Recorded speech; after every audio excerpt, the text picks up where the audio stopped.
because they print money out of thin air every day.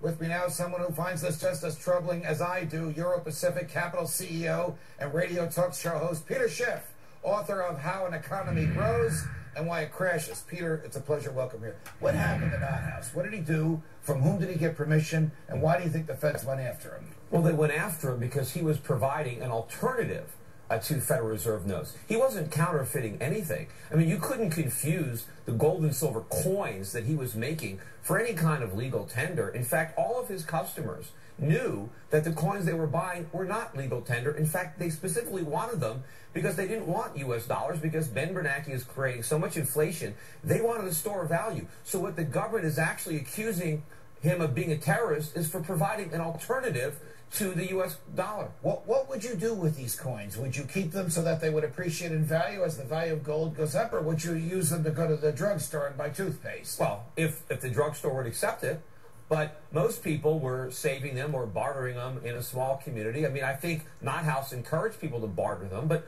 barter is not illegal. But it wasn't like he printed $100 bills and tried to pass them off as legitimate. What do you think the government is afraid of with what NotHaus did? And before you answer that, didn't he tell the FBI? Didn't he tell the Treasury Department? And didn't they all say, yeah, go ahead and do it? Oh, yeah, they knew about it. What they're afraid of, the government is now taxing us through inflation. We have a $1.6 trillion deficit. They're not raising taxes, so they're stealing our purchasing power. But in order to steal it, we have to be using dollars. And as people shun the dollar and look towards things like gold and silver, and look, anybody who has some of these NotHaus Liberty dollars, they have much more value, because the silver price is now at a 31-year high. People were buying those things when silver was $10 an ounce. Now it's 40. All right. And how can you counterfeit something?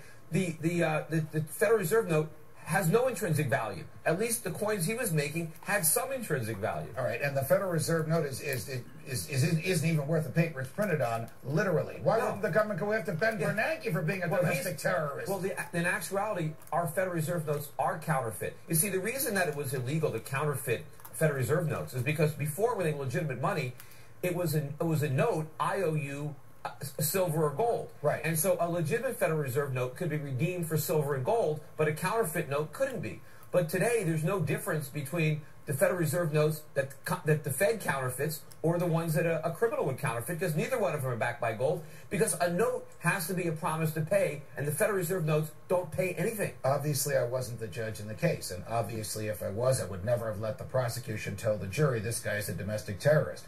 But if he is a domestic terrorist for suggesting that people trade in silver and gold, which has intrinsic value, wouldn't there be a lot of other domestic terrorists around here? Like perhaps the person sitting across the table from me? Well, first of all, they should have thrown the case out for lack of evidence. They had no evidence that he counterfeited anything or committed fraud. But yes, what did he do? He advocated an alternative to the dollar, and people chose it. Now, what was his alternative? Gold and silver. I do the same thing. I have a gold and silver company. I encourage people to buy gold and silver and to barter it.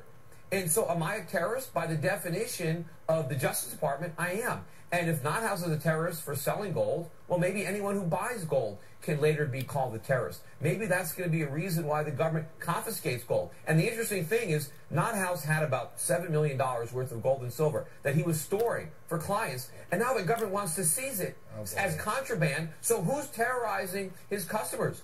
NotHaus or the government, who's taking all their money? The government's going to be very surprised when this case is reversed on appeal. Peter Schiff, it's always a pleasure. Thanks for joining us.